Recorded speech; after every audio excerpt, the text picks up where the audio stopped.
Hey everyone, and welcome back to 101 Ghost Stories. Are you ready for another dose of spine-tingling chills? We've got a spooky story lined up for you tonight, so settle in, grab a blanket, and get ready to be spooked. Before we dive in, a quick shout out to our amazing listeners who've already liked, commented, and subscribed to the channel. Your support means the world to us, and it helps us keep bringing you the best ghost stories from around the web. If you're new here, what are you waiting for? Hit that subscribe button and join the spooky fam. Now, let's turn down the lights and head to the Pacific Northwest, where the wind whispers secrets through the pines.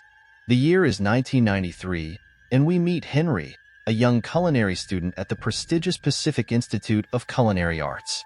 His late-night class has just wrapped up, and all he wants to do is get home and crawl into bed. But fate, it seems, has other plans. He covered nearly a kilometer, the silence growing heavy with each passing second. Then, a flicker of movement in the distance caught his eye. As he drew closer, the headlight illuminated a figure standing by the roadside. A woman, her silhouette cloaked in a dark shawl, waved frantically at him. Henry tensed. Portland, even at night, was a city. But this stretch of Blackwood Road felt like a different world, a world where fear stalked the shadows. This woman, alone at this hour, could be trouble.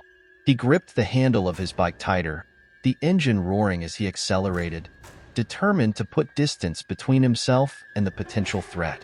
Just as he passed the woman, a sudden, inexplicable chill swept through him. It was as if an invisible hand had plunged him into ice-cold water. Then, a touch, a firm tap on his shoulder. Henry, his heart hammered against his ribs, twisted around. His blood ran cold. The woman, the one he'd left behind, was perched on the back seat of his bike, her black eyes gleaming eerily in the faint moonlight. Her voice, a raspy whisper, pierced the suffocating silence. "Why didn't you stop?" Henry, his throat dry, tried to speak, but no words came out. The woman seemed to fade, her spectral form dissolving into thin air, leaving behind only a lingering sense of dread. Henry, his body trembling with terror, somehow managed to reach home. The encounter on Blackwood Road left a permanent scar on his soul. Henry, shaken and terrified after his encounter with the ghostly hitchhiker on Blackwood Road, he somehow managed to navigate the rest of the journey home, the image of the spectral woman forever etched in his memory. Reaching his apartment, Henry stumbled inside, collapsing onto the couch. His body trembled, and a cold sweat slicked his skin. Sleep was a distant dream. The woman's chilling question echoed in his mind. "Why didn't you stop?" Days turned into weeks, and the encounter continued to haunt Henry. He became withdrawn, his appetite gone, the joy of cooking replaced by a gnawing fear. He confided in his closest friend, Sarah, a skeptical but supportive soul. "Maybe it was just a trick of the light, Henry," Sarah offered, her voice laced with concern. "You were tired, stressed from the late class." But Henry knew what he'd seen. The woman, the touch, the chilling cold. It was all too real. He couldn't shake the feeling that something sinister lurked on Blackwood Road, something connected to the woman in black. Driven by a morbid curiosity, Henry decided to investigate. He pored over local history books and online forums, searching for any mention of Blackwood Road or unexplained phenomena in the area. His search led him to a dusty, leather-bound book at the university library. It chronicled the history of the Willamette River Greenway, the scenic park that ran alongside Blackwood Road. His heart hammered as he stumbled upon a chilling passage. "The Weeping Woman of Blackwood. Legend speaks of a sorrowful spirit who haunts the banks of the Willamette. Said to be the ghost of a woman who drowned herself in despair, she appears to travelers, beckoning them to stop. Those who ignore her pleas are doomed to misfortune, forever haunted by her spectral form." A cold shiver ran down Henry's spine. The legend fit perfectly with his experience. But was it just a spooky story, or was there a kernel of truth buried within? Armed with this new information, Henry grapples with a difficult decision. Should he confront the weeping woman and try to understand her motives? Or should he stay away from Blackwood Road for good? Days bled into weeks as Henry wrestled with the legend of the weeping woman and his terrifying encounter. The gnawing curiosity battled with a deep-seated fear. He couldn't ignore the feeling that the woman's spectral touch held a message, a plea for something more than just a ride. Sarah, his ever-supportive friend, noticed the torment in his eyes. "Maybe you should talk to someone," she suggested gently. "A medium, a paranormal investigator, someone who can help you understand what happened." The idea resonated with Henry. He yearned for answers, for closure.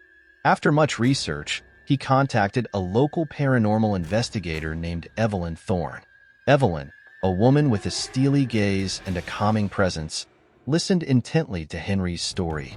"The legends of the weeping woman are prevalent along the Willamette," Evelyn explained. "Many believe she seeks solace, a connection with the living.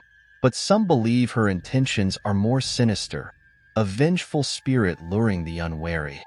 Fueled by Evelyn's words, Henry made a decision.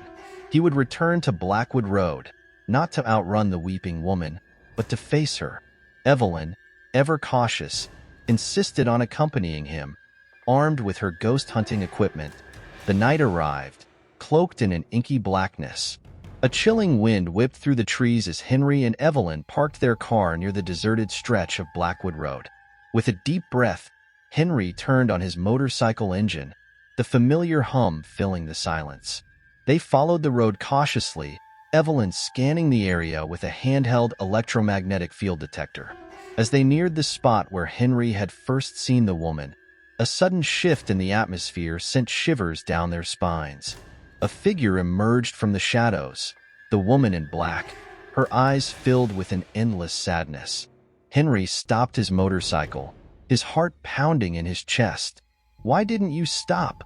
she rasped, her voice echoing through the night. This time, Henry wasn't afraid. He met her gaze with a newfound courage. "Because I didn't understand," he confessed. "But now I do. You're lost, aren't you? Trapped in this cycle of sorrow?" The woman seemed to flicker, a flicker of surprise in her spectral eyes. Evelyn, ever vigilant, captured a spike in the EMF readings. "There's something you need to tell me," Henry continued, his voice steady. "Something you can't move on from." A single tear rolled down the woman's cheek, a tear that shimmered like moonlight. As if by instinct, Henry reached out, his hand passing through her translucent form.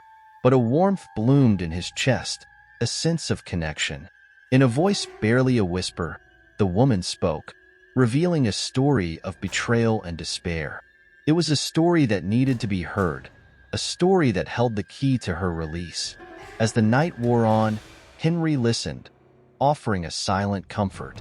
When the first rays of dawn painted the sky, the woman in black began to fade. A smile, faint but genuine, touched her lips. Then, with a final, grateful glance at Henry, she vanished. The encounter left Henry forever changed. He never forgot the weeping woman, but the fear had softened into a melancholic understanding.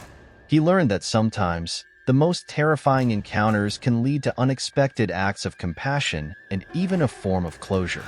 The truth behind the weeping woman of Blackwood Road remains a mystery. But one thing is certain.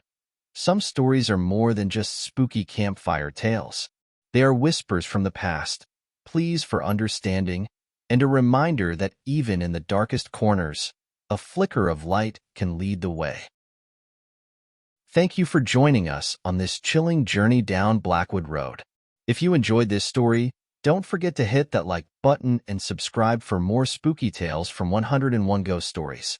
And if you have any ghost stories of your own, be sure to leave them in the comments below. Until next time, stay spooky